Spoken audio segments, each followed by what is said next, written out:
bu işi. Benne sen betişe batırlık etme. Alnında oyarlar. Olgun bu işi. Nefse uyma. Şeytan rayına gitme. Hıcalata oyar. Bilgin bu işi. Nefsin aydar. Urgun. Bu urhüzürdür. Canın aydar. Hay, dur, Tanrı hazırdır. Sen görmesen, ol ha sana nazırdır. Utonun, eğmenin, goygun bu işi. Bir yollu günah var, bir yollu sevap.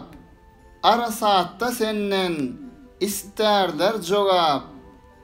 Halala hasap var, harama azap. Şeki yoktur, yada salgın bu işi.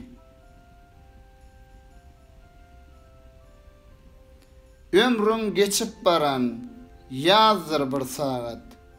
Ne olur bu yazda, eylesen tağat. Sovava şatlık var, cürme hacalat.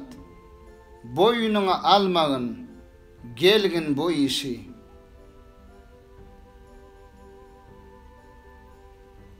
Başın göğe, göğsün yele götürme.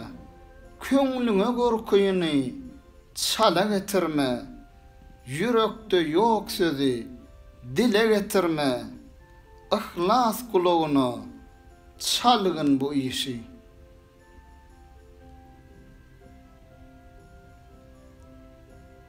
Misafirsen, mukim işin gurarsen, bir baka dünyada nice durarsen, munna ne iş etsen, onna görersen, yağışıdır, yamandır, olgun bu işi.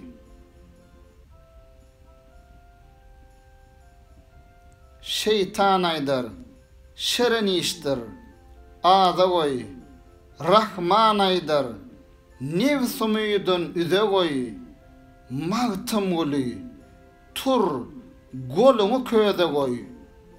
Eğer döde bilsen, kılgın bu işi.